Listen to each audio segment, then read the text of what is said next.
قاعده اولمی است که معنای عقیده را در لغت و اصطلاح بفهمیم و این بسیار آسان است و من زیاد کوشش میکنم که به شکل ساده برای درس بتم که حتی کسایی که سنشان خردام هستن اینا هم معنای از این درست فهمیده بتونن و کسایی که عالم هستن و بزرگوار هستن اونا طبعا خودشان میتونن که با مراجعه و کتاب‌های بزرگ ان شاء الله تعالی بیشتر معلومات حاصل بکنن.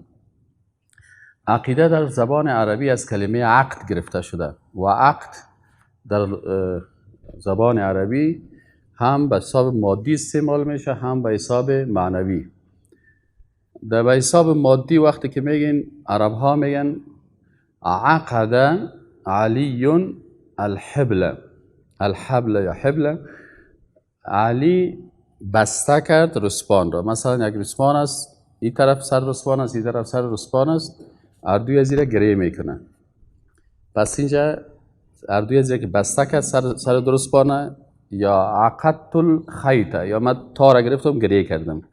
برای گریه کردن و بستن این چی استعمال میشه؟ عقد استعمال میشه.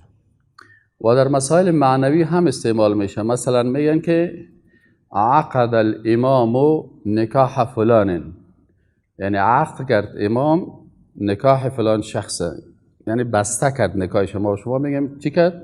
نکاحش بسته کرد. پس هم در مسائل مادی استعمال میشه عقد و هم در مسائل معنوی استعمال میشه. و عقیده چرا در اعتقادات ما شما استعمال میشه؟ چرا علم عقیده را مثلا عقیده میگن؟ به خاطر ازی که قلب انسان بسته میکنه با خالقش. کسی که عقیده را درست یاد داشته باشه باز قلب ازی بسته می باشه، ارتباط می داشته باشه با کی؟ با الله سبحانه و تعالی.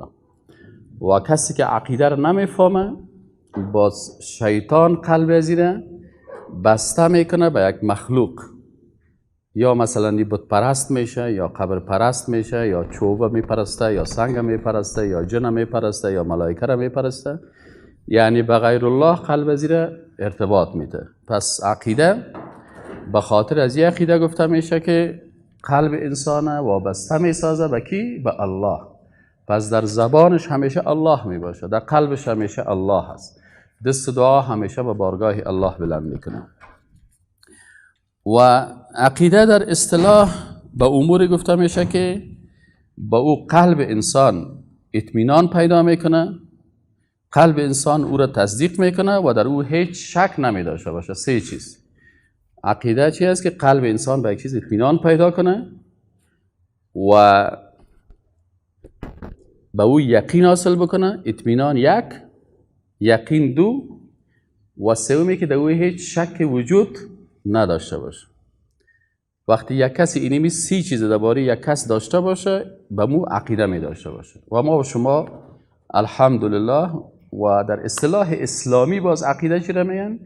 عقیده به آنچه که در قرآن و سنت رسول الله صلی الله علیه و سلم از معتقدات ثابت است در قرآن و سنت، و اصحاب رسول الله صلی الله علیه و سلم به او اجماع کردن.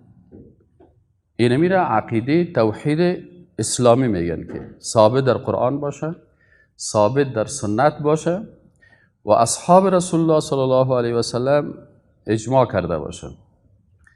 اما این مسائل دیگه که باز در کتاب و سنت نیست، از فلسفه ها گرفتن، از منطق گرفتن، از دیگه علوم گرفتن، او باز جز عقیده اسلامی نیست. او زیادتر امو فرقه هایی که مختلف هستن که اونا باز در عقیدهشان زیادتر از فلسفه گپ میزنن، از منطق داخل کردن در عقیده خود.